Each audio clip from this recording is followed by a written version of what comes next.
So I've enjoyed my week Yes, in it's, Swaddling it's, Coat. it's been a good week. It's been an eventful one, and hopefully we got a few videos Just there shows put why you together. shouldn't plan stuff. Well, I don't think you can you? Because things Well, we change, did don't plan. We did plan. they? Yeah, I had a secret plan to bring the dogs up in the sink house, but that didn't work. you never got away with that one. No, no, it didn't But work. never mind. But it's a bit like us with as driving instructors. Sometimes you can think yourself, I'm going to plan next week, and then you'll get a phone call and so cancels, and then somebody else 6 hours of cancels. lessons. That's it. Yeah, yeah, So then you come here and go fishing. yeah. That's a nice idea, isn't it? It's a lovely thought that. So, what's your thoughts on the changes they're proposing? There's a few things going on, isn't there, at the moment? You want the honest truth? Yeah, I'd love your, because we've not really had a chance to talk about it. I mean, I know we've known about it for some time. I mean, I can remember going to a meeting about 2 years ago. It's about 18 months, 2 years ago, when the DSA came and spoke to us all, and they said how they wanted to change the qualifying process, and they wanted to go over to the vocational thing, which allows people to swap jobs. So somebody that's a teacher in a school could easily become a driving instructor because she's got the teaching skills. So all she then perhaps need is the knowledge of driving. Make sure driving's up to standard, and It's a very learn logical how way get to think across. about doing it. It is. But you sometimes you wonder. It's a bit different teaching somebody in a car than there is still in front of a classroom. Oh, sure, sure. I'm not sure which one's harder, and I wouldn't like to say. But actually, having done the petals course, I have taken skills from there and used them in the car. So, as a driving instructor, sorry, Chris. No. As a driving instructor, we will all have got an email going through the what the DSA are proposing. So they've consulted with us. Yeah, it made good reading, didn't it? It did, yeah. I mean, I got 3 teachers. Is it 3 or 4? 3 teachers on the books at the moment that are training to become driving instructors, and it's quite interesting to see.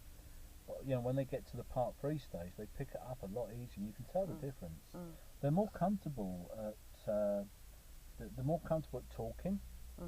They're more confident. Because they stand in front of pupils. Yeah, that's it. They know how to get eye contact and engage you. I find that quite interesting. That they're good with their Q&A. Yeah. That they pick up on that, and not knocking anybody else watching the video or listening in. Yes, you are. But they have this. I think because as teachers they already plan things. They used to plan in the lesson they're going to give in school the next day. So they're used to setting an aim and objectives. Yeah, they set their own aims and objectives, and they plan the lesson a day or 2 in advance, and they prepare better. That's not knocking anybody else, but it's just an observation. So I think it is a good idea.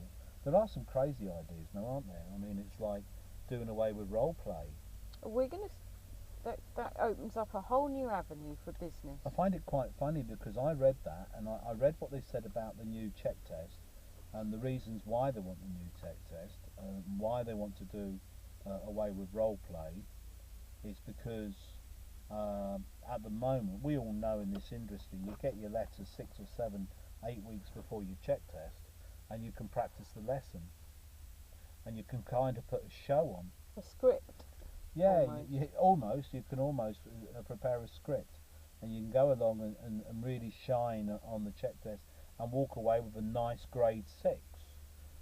But at the end of the day, that doesn't mean, just because you're grade 6 doesn't mean that you're going to go and give a grade 6 lesson to everybody that gets in your car. I personally, I think there's more credence and reputation.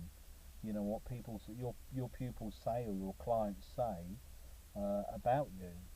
When they go to their friends and say, "Oh, you want to go with Chris?" And I don't want them to turn around and say, "You want to go with Chris because he's grade 6, he's fantastic, he's audit registered, he's Rosberg Gold and all that."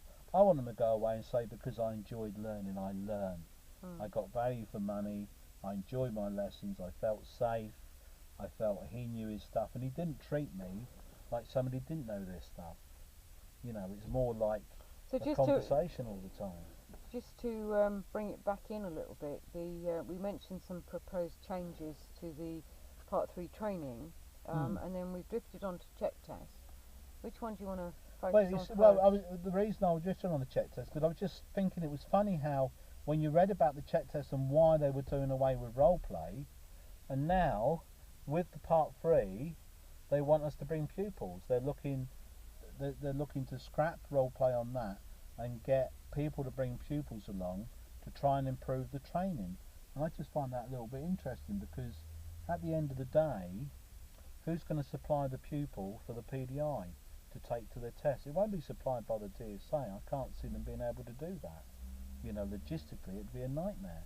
So it's going to be down to the PDI to bring his own pupil. And if he's bringing his own pupil, he will know what standard that pupil is, and he'll have a very good idea what lesson he needs to deliver. So again, you can go back to this, I could practice that lesson. On the other hand, though, let me interrupt for a second. When you are qualified and you have your pupils, you will know your pupil and you will know what lesson they're going to do next. Yeah, you do. So it's actually quite a realistic way of doing it.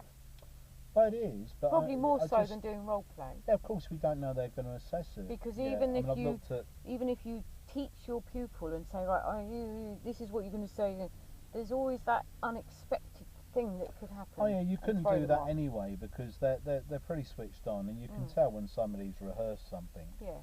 You know, effective Q&A. If you've got somebody who's waiting for they know what question's going to come out of their mouth. The chances are they're going to give the answer without even thinking about it, because they remember it's the script. It's what you planned the day before. If they're that good. I don't think. I mean, it's really they're looking at going over to coaching techniques as well, which again I think it's a great step forward. But there's been a lot of confusion over that, isn't there? And a lot of bad vibes and good vibes, and you get some of the old people. We're going to talk about that in another blog. It's all relevant, I think, because it's the way that it's changing. Yeah, but the thing is, you've mentioned they're suggesting not doing role play, and the other changes they're making on the part 3. Yeah, wow. I mean, on the part 3, the pink badge. Yeah. So even before that, basically the independent trainers.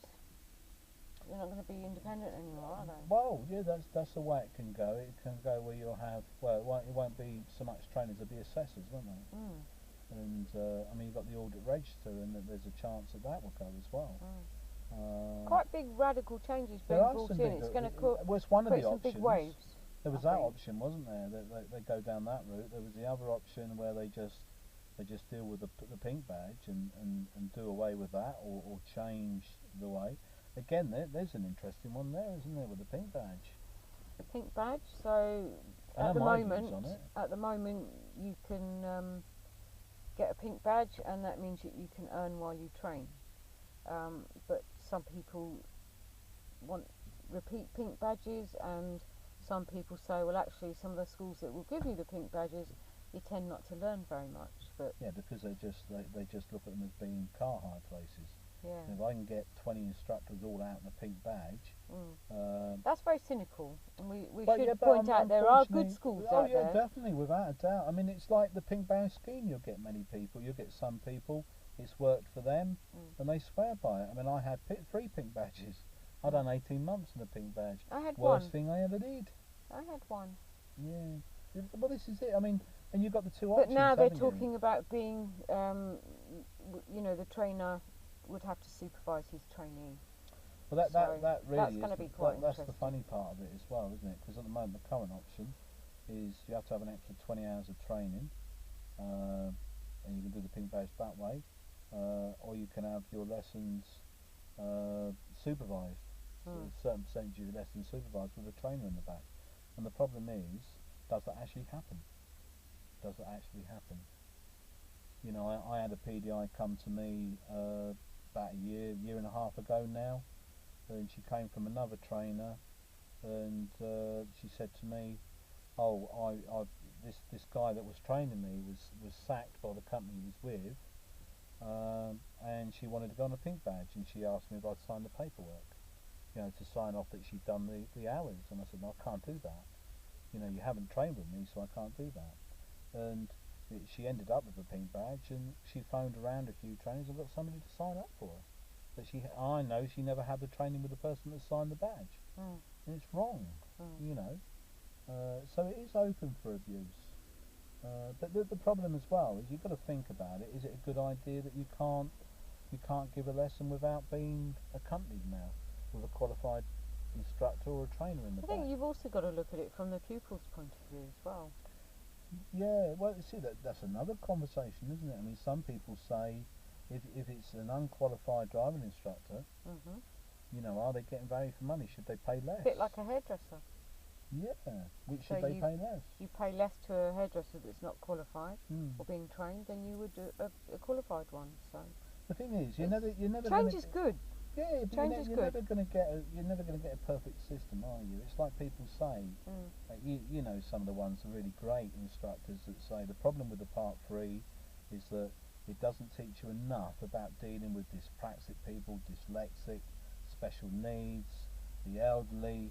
So it doesn't give you all that. But I would argue that at the end of the day, you'd be there forever. It'd be a bottomless pit. So the current system just teaches you the basic skills, sufficient to be able to go and teach people to drive. You know, if you think about it, if you go and buy, let's say you go and buy a Ford Focus, where you buy the base model, and you think, now I want the old singing and dancing because I want the radio, then you go and buy a different car. If you train to be, I don't know, a mechanic with Ford, if you suddenly then left Ford and went to Vauxhall, you can't just walk in the door and start, you know everything about the Vauxhall car. You need to go and get extra training. Which, you know, if it's going the way it is, there might be specialised instructors who are prepared to put extra courses on. There's no reason. I mean, the current way it works, if you want to get on and you want to specialise, if you want to be a really good instructor, then you make the effort. You go and get the extra training. I mean, that's the thing. But unfortunately, some people say that the current system doesn't help you. You can't use it on real lessons. Well, I'm sorry, I've used it since I qualified. You know, yes, I've upskilled. Without a doubt, I've upskilled. But the basic stuff that's used to do part of it, I mean, you and me know it inside out. And we know damn well that it does work with real pupils. You know, it's like people that come to you, so I can't use a clutch. And they feel embarrassed about it, and they think they can't drive. But actually, it's not their fault. It's the instructor they had. Always. I've never had anybody that's got in my car and told me that story that I haven't been able to get to use the clutch within an hour, without any doubt at all. It's down to the person, isn't it? Sound a bit like you're bragging now. No, I think there's a lot of competition within driving. So as a trainer, I mean, you read it, you see what people say. The Part 3 isn't fit for purpose. You know, and you read these forums, and you've got all these PDIs that are spending a lot of money to get training, and they're reading qualified instructors saying, well, Part 3 is no good when you go and get a real learner in the car. And I cringe, I get quite angry actually, because I think, well, why isn't it? And those people that are saying it, they're saying it because they're the ones that actually haven't learnt the skills properly. They're the ones that sorry, they just don't use it, and people can write in and moan all you like. Because it's just a fact. We'll put the address there's some big changes. There are some big changes, but I think it's exciting times. Yeah, change is good. Yeah, definitely. Stop getting boring, bored. Yeah. And so keep an eye out for our next video blog.